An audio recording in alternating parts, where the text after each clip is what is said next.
Why do I hear Christians say, I've been redeemed by the blood of the Lamb? Yeah, that's a really dense phrase. Let's unpack it. First, let's talk about what it means to redeem something.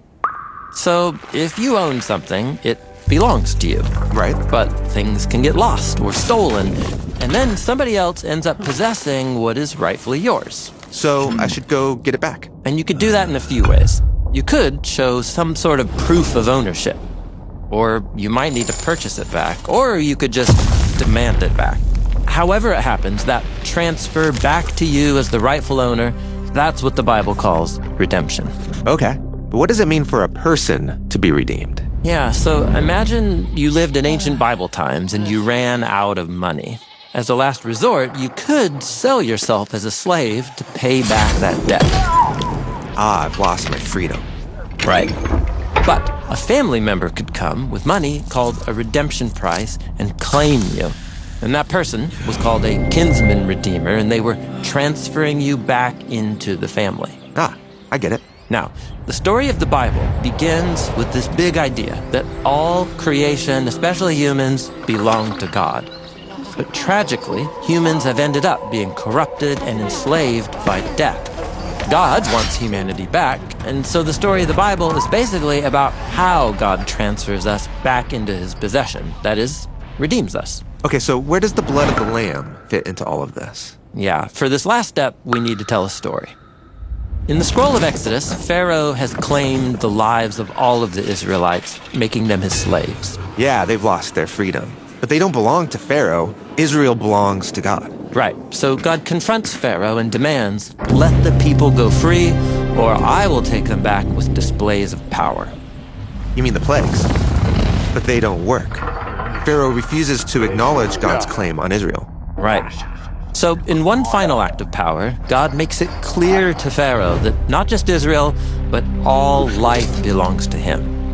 God will unleash a deadly plague through the land to compel Pharaoh to free the Israelites. But this plague isn't just on Pharaoh in Egypt. It will also take the lives of Israelites too.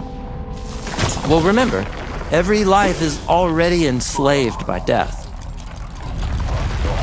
But God provides a way of safety from the plague. And this is what the Passover meal is all about, where every family puts the blood of a flawless lamb on the doorframe of their house to protect them. How does that work? Well, the lamb is a symbol of a life that belongs totally to God, uncorrupted by evil or death, and that means death has no rightful claim to it. And its blood? Well, the blood is a symbol of its flawless life that has been surrendered over to death. But wait, you said death has no claim over the life of this lamb. So why does it die? Yes, exactly. It's not fair. But because it surrendered its life, it can, so to speak, give its life power for others, to open up a way back to life with God. Okay, so to go back in is like being in the house that is covered by the blood of the lamb, protected from death, belonging to God. Yes. So on the night of Passover, God liberates people from death. And the next day, Pharaoh releases his claim on Israel, and so God also liberates them from slavery. And both liberations are central to what redemption means in the rest of the Bible. Okay, now, God redeemed Israel for a larger purpose, right? Yeah, so they could be God's partners and represent his character to the nations. But Israel's story turns tragic as they become enslaved, along with all the rest of humanity, to their corrupt desires and the deadly violence that results. And so instead of living in freedom, Israel remains claimed by death. And so how can Israel, or anyone, be truly redeemed from death? Yeah, that is the question that brings us to the story of Jesus. So Jesus went around announcing the arrival of God's redemption. He led a life fully dedicated to loving God and loving others, freeing them from sickness and from death. Then Jesus went to Jerusalem on Passover weekend to confront the power of death itself, and the city leaders decide to kill him.